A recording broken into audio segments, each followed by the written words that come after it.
Hello, dear friends. Welcome to my YouTube channel that is Learn English with Diz. Friends, this video is made for Maharashtra State Board students of 10th class. In this video, we will see the full explanation in Marathi of the chapter World Heritage. Friends, this lesson is informative lesson. या lesson मध्ये आपण जागतिक वारसा स्थळांचा इतिहास काय आहे, जागतिक वारसा समिती तसेच जागतिक वारसा स्थळे कसे ठरतात, जागतिक वारसा स्थळांचे प्रकार कुठले आहेत, धोक्यात असलेली वारसा स्थळे आणि इत्यादी विषयाची सर्व माहिती आपण या लेसन मध्ये पाहणार आहोत. Friends, let's begin with the lesson. A World Heritage Site is a site determined by the United Nations Educational, Scientific, Cultural Organization UNESCO to have scientific, cultural or natural importance to humanity. जागतिक वारसा स्थळ म्हणजेच world heritage site हे मानवजातीच्या दृष्टीने सांस्कृतिक किंवा नैसर्गिक विशेष महत्व असणाऱ्या United nation educational, scientific and cultural organisation म्हणजेच युनेस्को द्वारा ठरवलेले काही स्थळ आहेत. As such the sites R protected and maintain by the international world heritage programme which is administered by the UNESCO World Heritage Committee, because World Heritage sites are places that are significant culturally and naturally. They are vary in type and includes forest, lake, mountains, buildings and cities. युनेस्कोने जे ठरवलेले स्थळ आहेत, आंतरराष्ट्रीय जागतिक वारसा कार्यक्रमांतर्गत international world heritage programme म्हणजे आंतरराष्ट्रीय जागतिक वारसा कार्यक्रमांतर्गत युनेस्कोच्या जागतिक वारसा समिती मार्फत त्यांची देखरेख केली जाते. सांस्कृतिक व नैसर्गिक दृष्टिकोनातून विशेष लक्ष असणाऱ्या ठिकाणांचा जागतिक वारसा स्थळामध्ये समावेश केलेला असतो. त्यांच्या प्रकारात विविधता आढळून येते. म्हणून या जागतिक वारसा स्थळामध्ये आपण अरण्ये, सरोवर, स्मारक, इमारती आणि काही शहरांचा सुद्धा समावेश होतो. World heritage sites can also be combination of both cultural and natural area. For example, Mount Hangshan in China is a site with significance to human culture because it played a role in historical Chinese art and literature. The mountain is also significant because of its physical landscape characteristics. जागतिक वारसा स्थळामध्ये सांस्कृतिक आणि नैसर्गिक अशा दोन्ही गोष्टीचा एकत्रित जरी असल्या एखाद्या ठिकाणामध्ये तरी त्यांचा समावेश युनेस्कोच्या या वर्ल्ड हेरिटेज साइट्स मध्ये केलेला असतो. उदाहरणार्थ चीन मधलं माउंट हंक्शन हे ठिकाण सांस्कृतिक दृष्ट्या चीनच्या दृष्टिकोनातून सांस्कृतिक दृष्ट्या हे खूप महत्वाचं आहे. कारण ऐतिहासिक काळात चीनी कला आणि साहित्यामध्ये या माउंट हंक्शन याची उल्लेखनीय भूमिका त्या काळामध्ये होती. आणि दुसरी बाजू जर पाहिली तर भौगोलिक स्थल सौंदर्याच्या दृष्टिकोनातून सुद्धा हा पर्वत अत्यंत वैशिष्ट्यपूर्ण आहे. कॅरेक्टरिस्टिक्स म्हणजे वैशिष्ट्यपूर्ण. Next, history of world heritage sites. World heritage साइटची हिस्ट्री काय आहे म्हणजे जागतिक वारसा स्थळाचा इतिहास काय आहे हा माहित असणं आपल्याला गरजेचं आहे. म्हणून मी सुरुवातीला सांगितलं दिस लेसन इज इन्फॉर्मेटिव्ह लेसन. आपल्याला प्रचंड माहिती याच्यामधून मिळणार आहे. Although the idea of protecting cultural and natural heritage sites around the world began in the early 20th century. जगातील नैसर्गिक आणि सांस्कृतिक वारसा स्थळाचं संरक्षण करण्याची कल्पना 20व्या शतकाच्या सुरुवातीलाच अस्तित्वात आली होती. Movement for its actual creation was not until the 1950s. परंतु 1950 पर्यंत प्रत्यक्षात या विचाराला यायला किंवा चालना मिळायला अवधी लागला. In 1954, Egypt started plans to build the Aswan High Dam to collect and control water from Nile River. परंतु 1954 मध्ये इजिप्त मधली जी नाईल नदी आहे या नाईल नदीचं पाणी नियंत्रणात आणण्यासाठी किंवा साठवण्यासाठी किंवा त्याला अडवण्यासाठी आसवान हाय नावाचं धरण बांधण्याची योजना इजिप्तने आखली. The initial plan for the dams construction would have flooded the valley containing the Abu Simbel temples and scores of ancient Egyptian artifacts.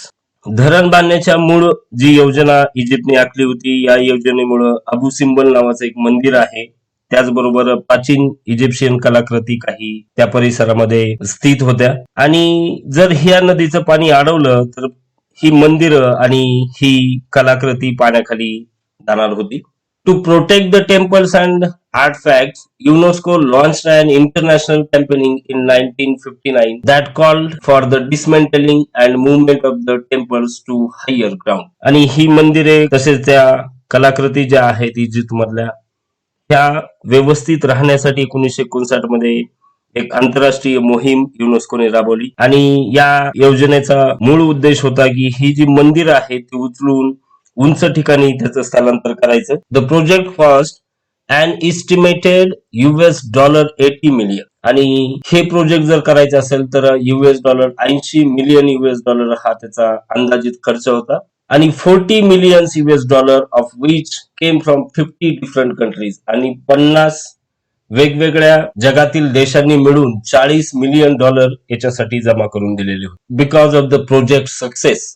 आणि हे का जमा करून दिले तर हा प्रोजेक्ट त्यांनी यशस्वीरित्या पूर्ण केला म्हणून जगातल्या 50 विविध देशांनी $40 मिलियन इजिप्तला दिले होते. UNESCO and the international council on monuments and sites initiated a draft convention to create an international organization responsible for protecting cultural heritage. जो इजिप्तने घेतलेला जो प्रकल्प होता त्याच्या यशानंतर युनेस्को यांनी आंतरराष्ट्रीय स्मारक आणि स्थळ परिषद युनेस्कोने सांस्कृतिक वारसा स्थळाचे संरक्षण करण्याची पूर्ण जबाबदारी घेण्यासाठी एक आंतरराष्ट्रीय संस्था निर्माण करण्यासंबंधीचा मसुदा 1959 मध्ये तयार झाला. Shortly thereafter, in 1965, a White House conference in the United States called for a World Heritage Trust to protect historical, cultural sites, but to also protect the world's significant natural and scenic sites. त्यानंतर लगेचच 1965 मध्ये अमेरिकेत एका white house परिषदेमध्ये जागतिक वारसा जपणारी जी संस्था आहे वर्ल्ड हेरिटेज ट्रस्ट स्थापन करण्याची मागणी त्यामध्ये करण्यात आली, ज्याच्या माध्यमातून ऐतिहासिक स्थळांबरोबरच जगातील महत्वाच्या व निसर्गरम्य स्थळांचेही संरक्षण करण्यात येईल असं ठरलं गेलं. असा मसुदा तयार करण्यात आला. Finally, in 1968, the International Union for Conservation of Nature developed similar goals and presented them at the United Nations Conference of Human Environment in Stockholm, Sweden in 1972. आणि अखेर 1968 साली आंतरराष्ट्रीय निसर्ग रक्षक संघाने तत्सम उद्दिष्ट तयार केली होती आणि 1972 मध्ये स्वीडन मधील स्टॉकहोम येथील मानवी पर्यावरण विषयावरील संयुक्त राष्ट्र परिषदेमध्ये ती सादर केली. Following the presentation of these goals, the conservation concerning the protection of world cultural and natural heritage was adopted by UNESCO's General Conference on November 16, 1970. 16 November 1972 या दिवशी एक दिवसीय युनेस्कोची सर्वसाधारण परिषद भरली होती. या सर्वसाधारण परिषदेमध्ये या उद्दिष्टाचं सादरीकरण करण्यात आलं आणि त्यांनी ते उद्दिष्ट पूर्णपणे स्वीकार. The world heritage committee. Today, the World Heritage Committee is the main group responsible for establishing which site will be listed as a UNESCO World Heritage Sites. आज जगामध्ये युनेस्को ही एकमेव संस्था आहे की जगातलं कुठलं स्थळ हे वर्ल्ड हेरिटेज म्हणून डिक्लेअर करायचं. तर या सगळ्या गोष्टीला जिम्मेदार कोण आहे, जबाबदार कोण आहे, तर वर्ल्ड हेरिटेज कमिटी या गोष्टीसाठी जबाबदार आहे. The committee meets once a year and consist of representatives from 21 state parties that are elected for 6-year terms by the World Heritage Center's general assembly. या समितीची बैठक वर्षातून साधारण एकदा होते आणि त्यामध्ये जागतिक वारसा केंद्राच्या सर्वसाधारण कायदे मंडळ म्हणजे जे सभासद आहेत या सभेने 6 वर्षाच्या कालावधीसाठी निवडलेल्या 21 राज्य पक्षाच्या प्रतिनिधींचा यामध्ये समावेश असतो. The state parties are then responsible for identifying and nominating new sites within their territory to be considered for inclusion of the World Heritage List. आणि आपल्या वेगवेगळ्या प्रदेशातील हे जे 21 सभासद आहेत हे आपापल्या प्रदेशातील नवीन स्थळे शोधून त्यांचा जागतिक वारसा यादीमध्ये समाविष्ट करण्यासाठी ते विचार करतात. यासाठी मग नॉमिनेशन केलं जातं, म्हणजे नामांकन केलं जातं. याची सर्व जबाबदारी ही राज्य पक्षांची असते, म्हणजे ह्या 21 सभासदांची ती जबाबदारी. Becoming a world heritage site. World heritage site कशी ठरवली जाते? There are 5 steps in becoming a world heritage site. तुमच्या स्थळाचा वर्ल्ड हेरिटेज साईट मध्ये जर समावेश करायचा असेल तर त्याच्यासाठी 5 स्टेप आहे. The first of which is for a country or state party to take an inventory of its significant cultural and natural site. प्रथम टप्पा म्हणजे एखाद्या देशाने किंवा राज्य पक्षाने आपल्याकडील लक्षणीय सांस्कृतिक व नैसर्गिक स्थळाची संपूर्ण यादी तयार करावी लागेल. This is called the tentative list. याला काय म्हणतात? तात्पुरती यादी. It is important because nomination to the world heritage list will not be considered unless the nominated site was first include to the tentative list. आणि तुमच्या स्थळाचा tentative list मध्ये पहिला समावेश होणं गरजेचं आहे, कारण वर्ल्ड हेरिटेज कमिटी जर टेंटेटिव्ह लिस्ट मध्ये नाव नसेल आणि ऐन वेळेचा विषय म्हणून आला तर वर्ल्ड हेरिटेज कमिटी त्याला मान्यता देत नाही. नेक्स्ट, दुसरा पायरी काय आहे? Countries are then able to select sites from their tentative list to be include on a nomination file. आणि मग ही टेंटेटिव्ह लिस्ट मध्ये जे नाव आलेलं आहे या स्थळाचा प्रथम यादीमध्ये त्यांना समावेश करावा लागतो. त्यानंतर प्रत्येक आपापल्या प्रायोगिक यादीतून नामांकन फाईल मध्ये समाविष्ट करण्यासाठी काही स्थळे प्रत्येक देश किंवा ते स्टेट निवडतात. द थर्ड स्टेप, आता तिसरी पायरी आहे, is a review of the nomination file by 2 advisory bodies consisting of the International Council on Movements and Sites and the World Conservation Union. मित्रांनो, जी तिसरी पायरी आहे या तिसऱ्या पायरीमध्ये 2 सल्लागार समित्या या नामांकन फायलीचे परीक्षण करतात, म्हणजे तपासणी करतात आणि जागतिक वारसा समितीकडे आपल्या शिफारसी पाठवतात. Who then make recommendation to the world heritage committee. नंतर हे त्याला वर्ल्ड हेरिटेज कमिटीकडे रिकमेंड करतात. The world heritage committee meets once a year to review this recommendation and decide which site will be added to the world heritage list. आणि वर्षातून एकदा ही world heritage committee यांची सभा भरवते आणि या सभेमध्ये जे रिकमेंडेशन केलेले स्थळ आहेत या स्थळांची यादी समोर ठेवून त्याच्यावर चर्चा करतात आणि कुठल्या स्थळाला वर्ल्ड हेरिटेज लिस्ट मध्ये घ्यायचं हे ठरवतात. आता शेवटची पायरी आहे जेव्हा ही कमिटी बसते तेव्हाची.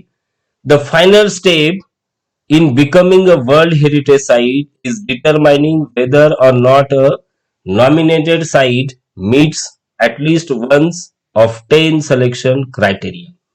जेव्हा ही यादी वर्ल्ड हेरिटेज कमिटी समोर येते तेव्हा त्या स्थळाला वर्ल्ड हेरिटेजने ठरवलेले जे 10 मुद्दे आहेत त्या 10 पॉइंट मधून याला जावं लागतं.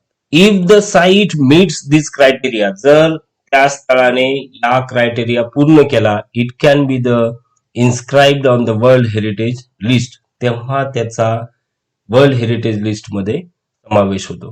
म्हणजे पहिली प्रत्येक देशाने आपले जे स्थळ आहेत याचं टेंटेटिव्ह लिस्ट मध्ये समावेश करायचा. टेंटेटिव्ह लिस्ट तयार करणं, त्याच्यात यादीमध्ये नाव येणं अत्यंत गरजेचं आहे. नंतर टेंटेटिव्ह लिस्ट नसेल तर त्या स्थळाचा ऐन वेळचा विषय म्हणून घेतला जाणार नाही. नॉमिनेशन कमिटी 2 लोकांची येईल, ऍडवायझरी बॉडी ज्याला म्हणतो. ती ऍडवायझरी बॉडी पुढे वर्ल्ड हेरिटेज कमिटीकडे पाठवेल. ती कमिटी मग ठरवेल हे स्थळ जर 10 मुद्द्याला व्यवस्थित धरून असेल तर त्याचा आपण समावेश करू शकतो. Once a site goes through this process it is chosen. जर ही सगळी प्रोसेस पूर्ण झाली तर त्याची निवड होते. It remains the property of the country on whose territory it sits. एखादे स्थानी या संपूर्ण प्रक्रियेमधून जर निवडले गेले तर ते त्या भागाचे किंवा त्या देशाची मालमत्ता तर असेलच, म्हणजे ती कुणाची खाजगी मालमत्ता राहत नाही. But it also becomes considered with in the international committee. परंतु आंतरराष्ट्रीय समुदायाची महत्वपूर्ण भाग म्हणून ते गणलं जातं किंवा त्याला मानलं जातं. Types of world heritage sites. आता किती प्रकाराचे वर्ल्ड हेरिटेज साइट आहेत? As of 2009, there are 890 World Heritage Sites that are located in 148 countries. Map 2009 मध्ये जगाचा नकाशा जर पाहिला तर त्यातल्या 148 देशामधील 890 हे स्थळ वर्ल्ड हेरिटेज साइट म्हणून डिक्लेअर केलेले आहेत. 689 of these sites are cultural and include places like the Sydney Opera House in Australia and the Historical Center of Vienna in Austria. 689 890 पैकी 689 हे सांस्कृतिक स्थळ म्हणून त्यांचा समावेश करण्यात आलेला आहे, ज्याचं 2 उदाहरण इथं सांगितले. एक सिडनी ओपेरा हाऊस हे ऑस्ट्रेलिया मधलं आहे, एक सांस्कृतिक स्थळ आहे, आणि दुसरं historic centre of Vienna in Austria. Historic centre of Vienna हे ऑस्ट्रियामध्ये आहे, याचाही सांस्कृतिक वारसा स्थळ म्हणून त्याच्यामध्ये समावेश करण्यात आलेला आहे. 176 are natural and feature such location as the US, Yellowstone and Grand Canyon National Park.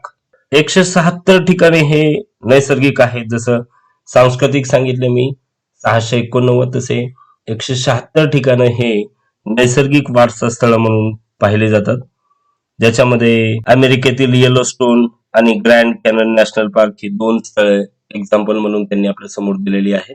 25 of the world heritage sites are considered mixed. या 890 पैकी 25 अशा आहेत की ज्या सांस्कृतिक पण आहेत आणि नैसर्गिक पण आहेत. For example natural and cultural Peru's Machu Picchu. Peru या ठिकाणचं माचू पिचू हे एक ठिकाण त्यांनी आपल्या समोर दिलेलं आहे, जे सांस्कृतिक वारसा पण जपते आणि नैसर्गिक वारसा पण आहे. Italy has the highest number of world heritage site with 44. जगामध्ये सगळ्यात जास्त वर्ल्ड हेरिटेज साइट मध्ये लिस्ट मध्ये नाव असलेले जे स्थळ आहेत ते इटली या देशाचे आहेत. त्याची संख्या ही 44 म्हणजे 44 आहे. India has 36. भारताचे 36 आहेत, म्हणजे जगात आपला दुसरा नंबर आहे. त्याच्यामध्ये 28 cultural, 7 natural and 1 mixed world heritage site. 36 जागतिक वारसा स्थळामध्ये 28 हे सांस्कृतिक आहे, 7 हे नैसर्गिक आहेत आणि एक मिक्स स्वरूपाचा आहे, म्हणजे कल्चरल ही आहे आणि सांस्कृतिक ही आहे. The world heritage committee has divided the world's countries into 5 geographic zone which includes. भौगोलिक दृष्ट्या जगाला या वर्ल्ड हेरिटेज कमिटीने 5 विभागामध्ये डिव्हाइड केलेलं आहे.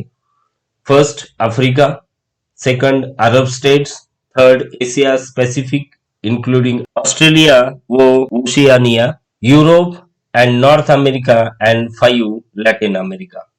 असे 5 विभाग या जागतिक वारसा कमिटीने जगाचे बनवलेले आहेत.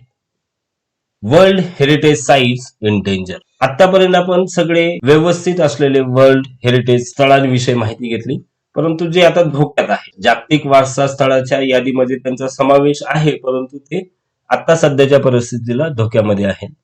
Like many natural and historic cultural sites around the world, many world heritage sites are in danger of being destroyed or lost due to war, poaching, natural disasters like earthquakes, uncontrolled urbanization, heavy tourist traffic, and environmental factors like air pollution and acid rain.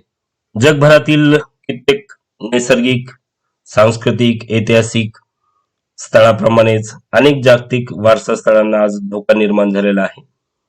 याची काही कारणे आहेत. ती कारण म्हणजे काही युद्ध झालेलं असेल, अतिक्रमण झालेलं असेल, नैसर्गिक आपत्ती म्हणजे भूकंपासारखी आपत्ती जरी आपत्ती आलेली असेल, किंवा शहरीकरण जे होतंय सध्या झपाट्याने वाढत जाणारं शहरीकरण, किंवा काही स्थळांना पर्यटक अचानकपणे प्रचंड गर्दी करतात, प्रचंड लोंढे तिथे येतात, आणि जर जास्त प्रमाणात जर लोंढे आले तर मग प्रदूषण आहे. ऍसिड रेन म्हणजे आम्लचा पाऊस, आम्ल वर्षा, अशा काही गोष्टीमुळे ही जागतिक वारसा स्थळं जी आहेत ही ऱ्हास होत चाललेली आहे. World Heritage Sites that are in danger are inscribed on a separate list of World Heritage Site in danger, which allows the World Heritage Committee to allocate resources from the World Heritage Fund to that site. अशा संकटात आलेल्या जागतिक वारसा स्थळांना, धोक्यात असलेली जागतिक वारसा स्थळे अशा यादीमध्ये त्यांचा समावेश स्वतंत्ररित्या केला जातो. आणि जागतिक वारसा समिती या स्थळाला वेगवेगळ्या निधीतून त्याचं जतन करण्याचं काम, त्याचं संवर्धन करण्याचं काम करत असते. याच्यासाठी एक वेगळा निधी ही कमिटी देते. In addition, different plans are put in to place to protect and or restore the sites. त्याशिवाय या स्थळाचे संरक्षण आणि जीर्णोद्धार करण्यासाठी अनेक उपाययोजना केल्या जातात. If however a site lose the characteristics which allowed for it to be originally included on the World Heritage List, the World Heritage Committee can choose to delete the site from the list.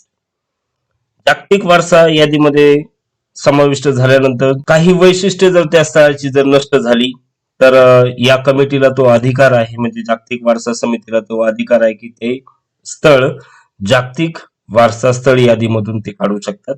To learn more about world heritage site, visit the World Heritage Center's website at whc.unesco.org.